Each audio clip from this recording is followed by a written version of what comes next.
In this episode, we're going to build a clear mental model for incident handling as an end-to-end process, not a scramble of disconnected actions. Beginners often imagine that response begins when an alarm goes off and ends when someone says the problem is fixed. But that story leaves out the discipline that prevents damage from spreading and prevents the team from losing control. A strong incident handling process has a beginning, middle, and end, with specific decision points that keep actions consistent even when people are stressed and information is incomplete. The beginning is intake, where you decide what deserves incident attention and how to capture the first facts without delay. The middle includes triage and containment, where you reduce harm while building confidence about what is happening and what is affected. The end includes recovery, where you restore service and restore trust, which are related but not the same thing. Before we continue, a quick note. This audio course is a companion to our course companion books. The first book is about the exam and provides detailed information on how to pass it best. The second book is a Kindle-only ebook that contains 1,000 flashcards that can be used on your mobile device or Kindle. Check them both out at cyber.author.me in the Bare Metal Study Guide series. A helpful way to think about an incident handling process is that it is a repeatable pathway that turns uncertainty into controlled action, one deliberate step at a time. The process should work whether the issue is malicious, accidental, or somewhere in between, because the organization still needs the same discipline of evidence, coordination, and decision-making. The reason this matters is that most incidents start with weak signals and unclear scope, and if you wait for perfect clarity, you often wait too long. At the same time, if you act too aggressively without structure, you can destroy evidence, disrupt critical services, and create confusion that lasts longer than the incident itself. A mature process balances speed and rigor by defining what must happen early, what can wait, and who has authority to decide.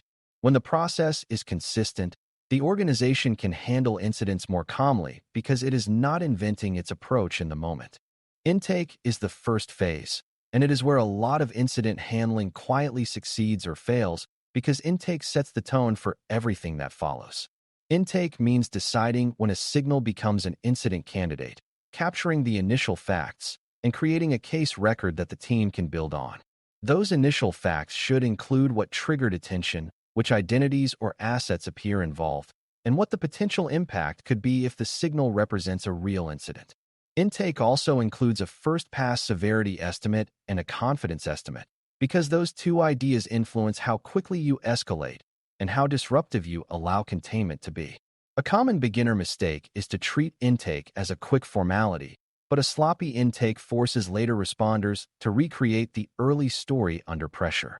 A strong intake captures enough context to make the next steps efficient without pretending you already know the whole truth. A disciplined intake process also includes an early check for whether the situation is primarily a security incident, a reliability incident, or a mixed situation, because the mix affects who must be involved and what actions are safe. For example, a sudden outage might be caused by malicious action, but it might also be caused by a change mistake, and the early process should avoid assumptions while still protecting critical outcomes. Intake, therefore, includes looking for basic corroboration, such as whether similar signals appear in related systems or whether the event coincides with a known change window. It also includes ensuring that the right owners can be reached quickly, because delays in contacting system owners can slow containment or recovery. Beginners sometimes assume the Security Operations Center, SOC, will do everything, but intake should establish who will drive the process and who must supply knowledge about the affected services. When intake is structured, you avoid both extremes of overreacting to noise and underreacting to real early warning signs. After intake, triage is the phase where the team organizes uncertainty rather than trying to eliminate it instantly, and this is where good process makes the biggest difference in speed. Triage means determining whether the incident candidate is likely benign, likely real, or still ambiguous, and then choosing appropriate next actions based on potential impact.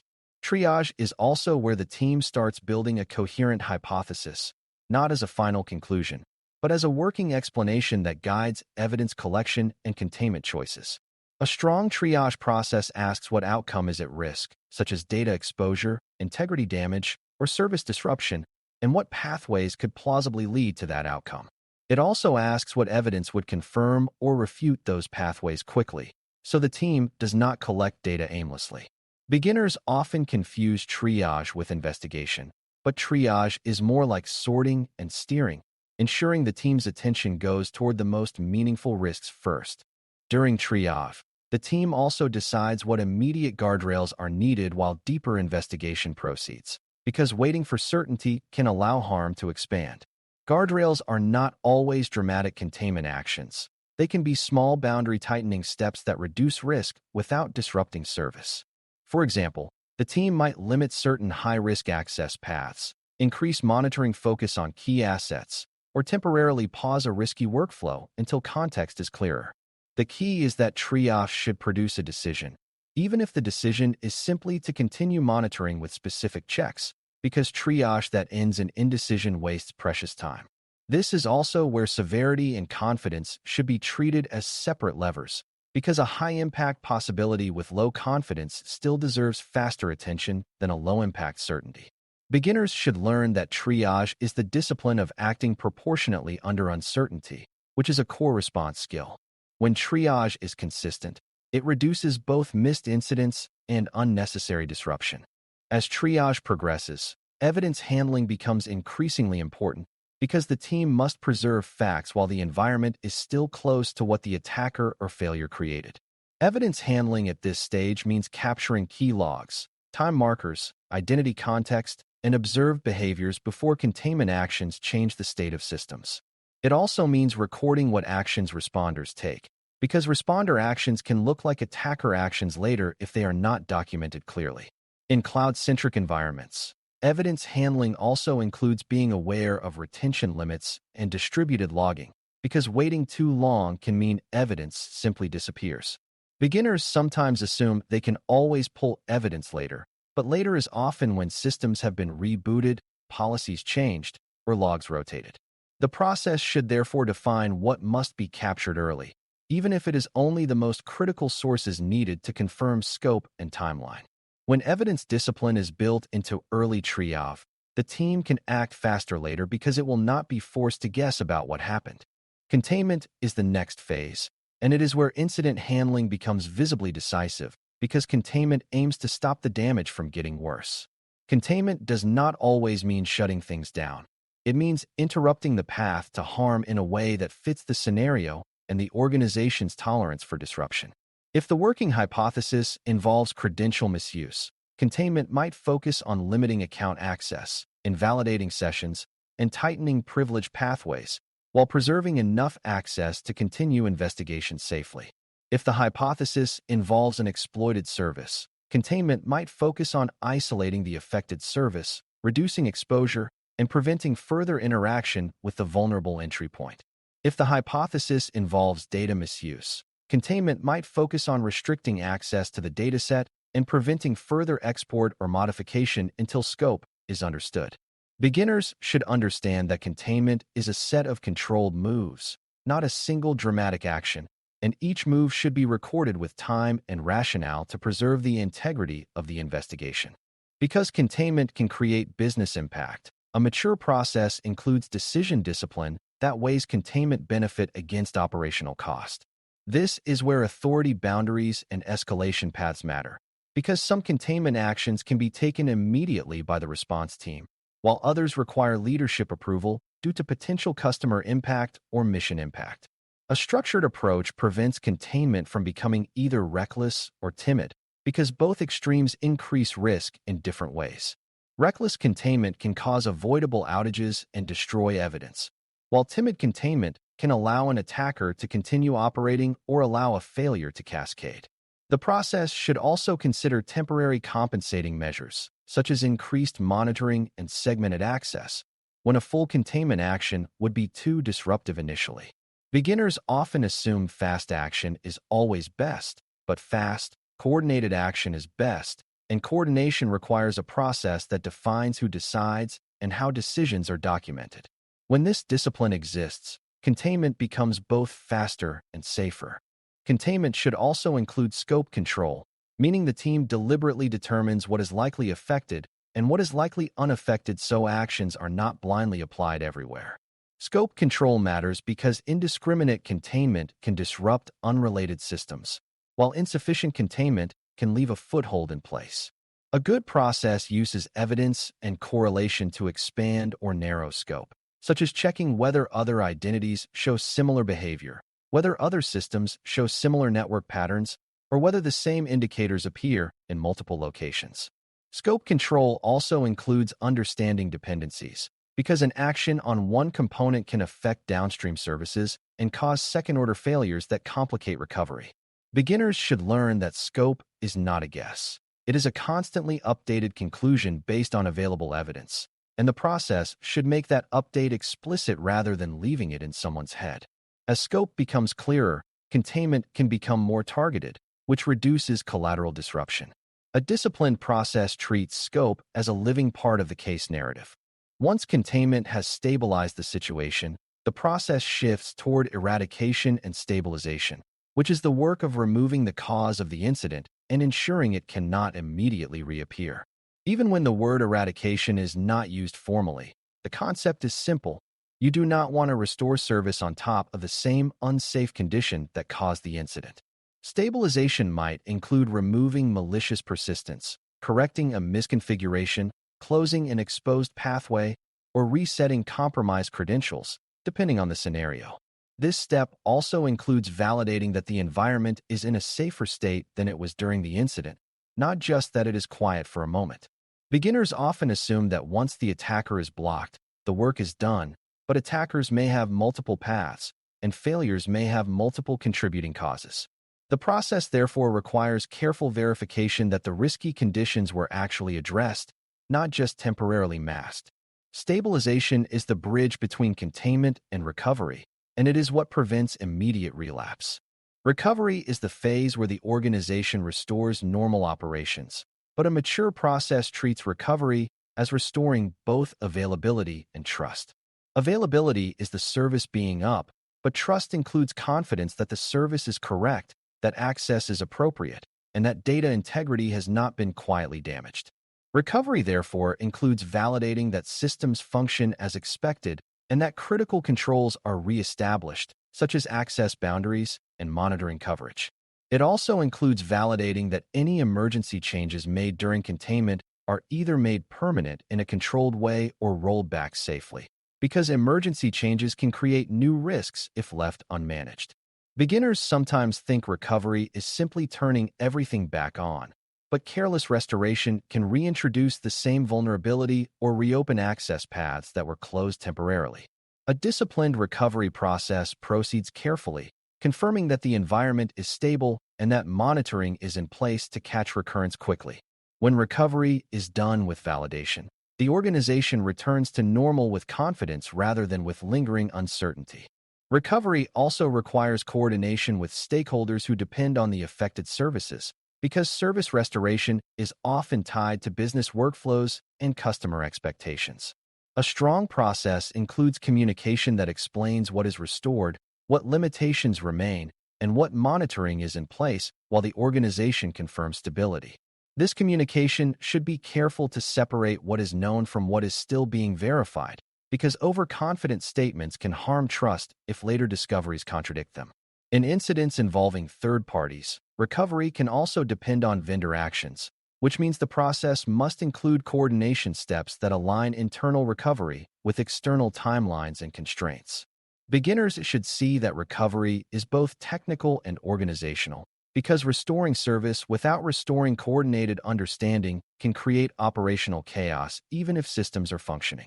This is why incident management methodologies emphasize update rhythms and single sources of truth, such as the case record. When recovery communication is structured, the organization can resume operations smoothly without creating avoidable confusion. Throughout intake, triage, containment, and recovery, case management is the thread that keeps everything coherent, because the case record is the place where evidence, decisions, and actions remain connected. A good process requires that the case record is updated as the hypothesis evolves, as scope changes, and as containment and recovery actions occur. It should capture timelines, task ownership, and key decisions, including why certain actions were taken and what trade-offs were considered. This matters because incidents often involve multiple teams and multiple shifts, and without a disciplined record, the response can stall during handoffs or drift into contradictory narratives. Beginners sometimes underestimate the importance of writing during an incident, but the right writing, in the right structure, is what keeps response momentum and preserves evidence quality. The process should also make it easy to brief new participants quickly, which is essential when incidents scale and new expertise is needed. When case management is treated as part of the process, not as a side chore, the entire response becomes more defensible and more efficient. Another important element is integrating incident handling with other organizational processes, because an incident rarely stands alone. If an incident is linked to a recent change, the process should include a way to pull change context quickly and to coordinate with change owners for stabilization and safe rollback if needed. If an incident reveals control gaps, the process should include a way to create remediation tasks with owners and timelines, so learning turns into improvement rather than into forgotten notes. If the incident involves supply chain dependencies, the process should include vendor engagement steps, including how to request information, how to coordinate timelines, and how to validate that vendor actions align with your recovery needs. Beginners should understand that incident handling is the moment when many processes collide, and a good process anticipates those collisions so the team is not improvising while stressed. Integration also supports consistency because it ensures the organization uses the same governance rules for exceptions, risk acceptance, and follow-through that it uses outside incidents. When incident handling is integrated, recovery does not end with relief, but with controlled transitions into repair and prevention. A well-designed incident handling process also includes clear criteria for de-escalation and closure, because closure is a decision that should be supported by evidence rather than by exhaustion. De-escalation might occur when containment is stable, impact is understood, and the immediate risk of further harm is low, allowing the team to shift from emergency pacing to planned remediation and monitoring. Closure should include confirming that recovery is complete to the level required, that monitoring is sufficient to detect recurrence, and that follow-up tasks are documented with ownership. It should also include capturing lessons learned while memory is fresh, because the details that matter most for improving controls often fade quickly once the crisis is over. Beginners sometimes think the incident is over when the alerts stop, but alerts can stop for many reasons, including loss of visibility, so closure must be evidence-driven. A disciplined process treats closure as the handoff into improvement work, not as the end of responsibility. When closure is done well, the organization becomes less likely to repeat the same incident path. To conclude, building incident handling processes from intake through containment and recovery is about designing a repeatable way to turn early uncertainty into controlled action that reduces harm and preserves truth.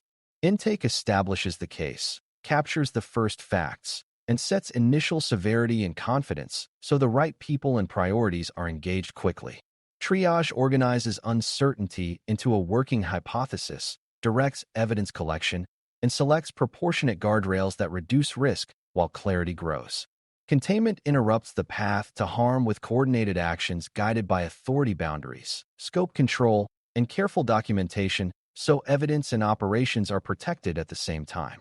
Recovery restores service and restores trust through validation, communication discipline, and integration with broader operational processes so the organization returns to normal without reopening the same risks.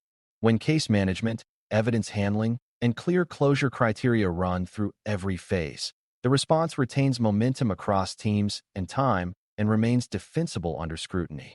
If you can explain incident handling as a disciplined end-to-end pathway rather than a set of ad hoc reactions, you have captured the core of what makes incident response reliable when pressure is highest. Thanks for listening. For more audio courses, daily newsletters, and more, please visit baremetalcyber.com.